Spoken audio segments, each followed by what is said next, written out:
Okay, so before I get into the movie, I do think this movie requires a disclaimer, because this is probably one of the most controversial movies to come out in quite a long time.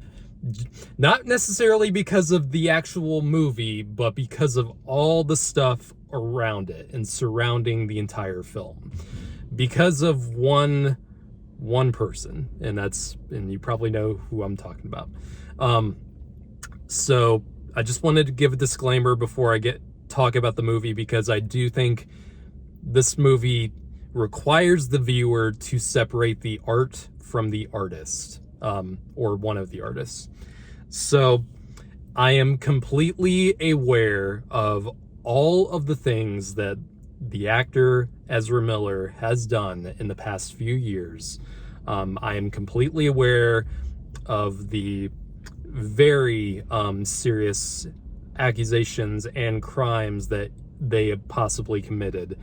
And I am also aware that whatever I say in this review can possibly sway you into believing that I am supporting that person and I am supporting what they do and possibly what they have done.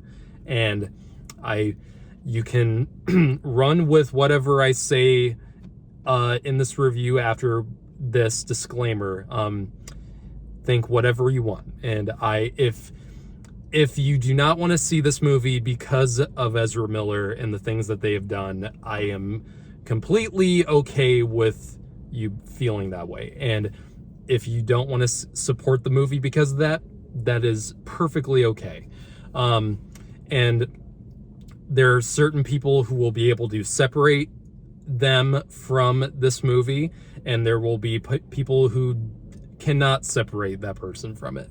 And yes, I know all of that, and if I may accidentally seem like I am advocating that person, then I do apologize, and I will take full accountability for whatever I say. Okay, so yeah, I really like The Flash. Getting into the movie, I had a really damn good time watching this movie. Perfect? The best superhero movie ever made? Hell no.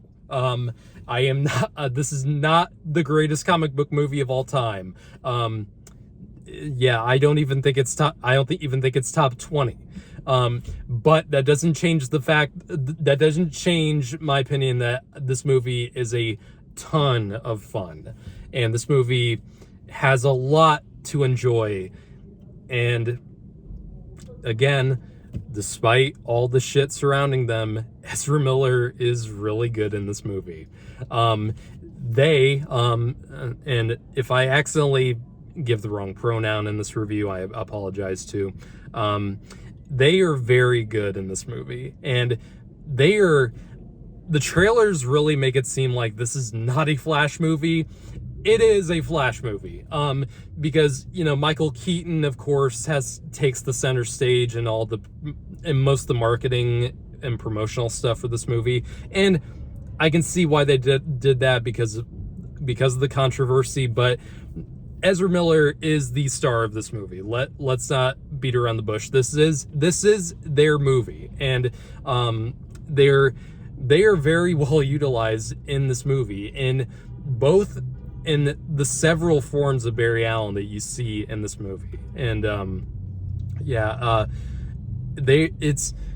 their performance may have been annoying to some in both versions of Justice League, and I get why, but they are much better utilized in this movie, I believe, because the character, I don't know if, even though it's the same person, I don't know if I should say character or characters, but Barry Allen in this movie is the emotional core of the film, and it's a very emotional story, because this is very much inspired by the Flashpoint paradox. And if you don't know what that storyline is about, basically in the movie is does follow kind of some of the same beats, but changes up a lot. So what the setup of the movie is that Barry is, if you can't remember, Barry Allen's mother, when he was a kid, was killed in some way, and the father, who's played by Ron Livingston in this movie, the father ends up being the one who ends up going to jail for it. And even though apparently Barry believes it was an accident, it has created a huge hole in his life, because he basically had to grow up without parents, even though one of them still living. Like, that creates such a black hole in your life, and Barry is still dealing with that trauma from his life. And the inciting incident in this movie is that he discovers that he can run so fast that he can actually go back in time and go back and forth in time, and he tries to go back to stop his mother from dying, and that ends up creating this messed up. In every time travel movie, of course, that creates dire consequences, where Barry ends up trapped in a universe where, even though his mom is living, or a timeline where his mom is living, there also are effects where there's no Superman in this universe, and there's almost no superheroes except for Michael Keaton's Batman, and I'm not sure if it's the exact same Batman that you saw in the Tim Burton movies. It certainly seems like it, but it could possibly just be an alternate version of Michael Keaton's Batman, because it has the Danny Elfman score whenever he's on screen, but essentially Barry has to find out how to fix all of the problems that he has caused by doing this, and find a way to get back home. And what follows is a very entertaining superhero version of Back to the Future. That's going to be the main thing that people are going to come away from this movie with. It is very much a Back to the Future movie with superheroes and the Flash. There's a lot of fun surprises in this movie. If you don't know, this movie is just a total fan service movie. And I think that's what's causing a lot of critics to really harp on it, is because there's so much fan service in this movie. It is like, it's basically the longest love letter to DC movies that's ever gonna be made. Because you see all these different things, you see all these Easter eggs in this movie, not just with the Michael Keaton Batman films. You also have Supergirl in there, who's played by Sasha Calle, and of course Michael Shannon Zod is in the film. There's a shit ton of shit to see in this movie, and I don't have a problem with fan service as long as there's a good story and there's good characters to back it up. Movies with a lot of fan service that I love, I'll give you two examples. One, of course, and this movie's going to be compared to this other movie, Spider-Man No Way Home, because that movie also was a ton of fan service. I mean, you had three whole generations of Spider-Man movies coming together in one film, and I love that movie. I love that movie to death, because it utilizes all those things in an epic 2.5 hour length, and it creates a good story, and it creates a good amount of character arcs that you can base the fan service off of. And another movie I love that has a lot of fan service that for some reason people just for some reason, some people just didn't get into, and I can't understand why.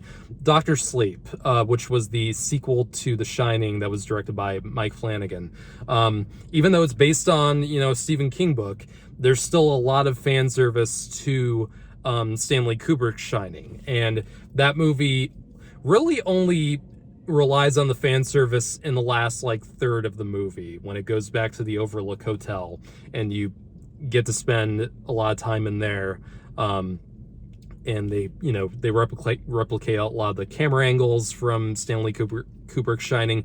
But the thing is, even though that the last third of Dr. Sleep has all that, the previous 2/3 of the movie set everything up so well with new characters, and it sets up an extended world of that universe that really it feels supported by a good story and good characters. And I think this movie also is supported by that as well. I genuinely liked the Barry Allens in this movie. I genuinely wanted them to succeed.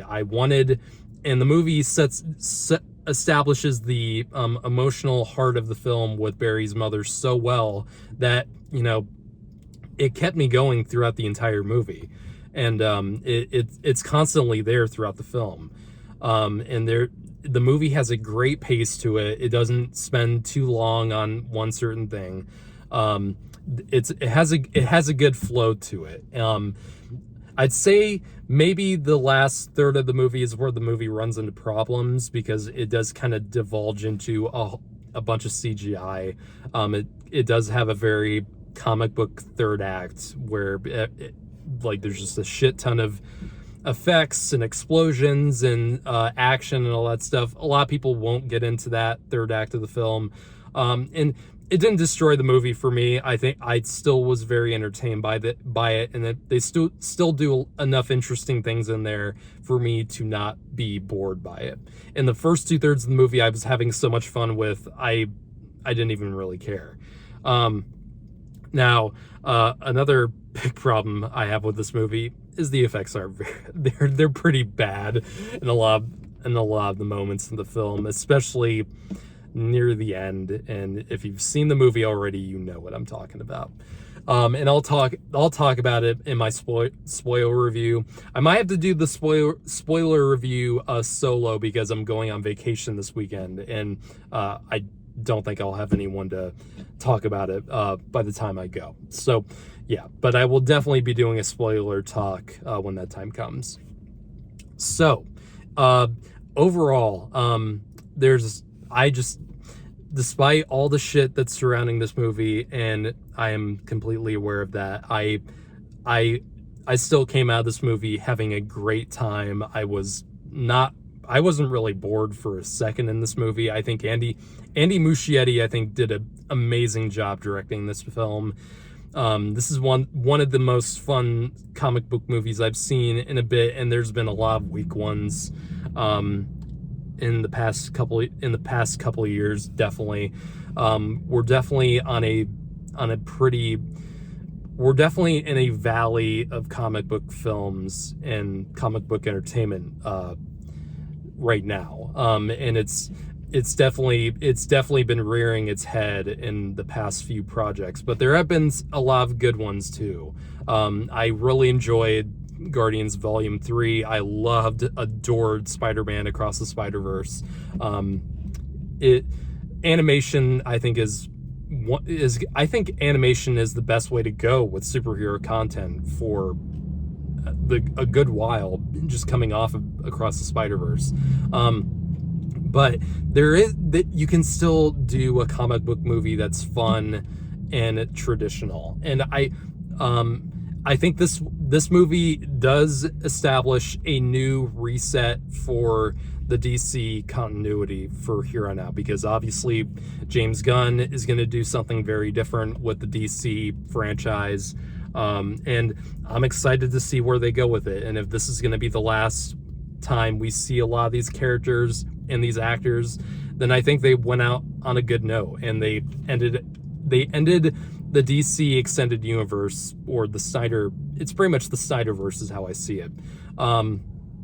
I think this is one of the best ways that they could have ended things. So yeah, I'm gonna give the movie an 8 out of 10. I thoroughly had a great time watching it. Just keep things and just keep an open mind, and if you don't approve of what I said about the movie, then I apologize for it, but you're gonna have to move on with your life now. Hopefully after this movie, people can just move on with their lives and not have to think about it. And I genuinely hope that Ezra Miller gets all the help he needs, and I genuinely hope that he stays on a good path after this, and I genuinely hope for the best of him, because he's a very talented person, and there we go.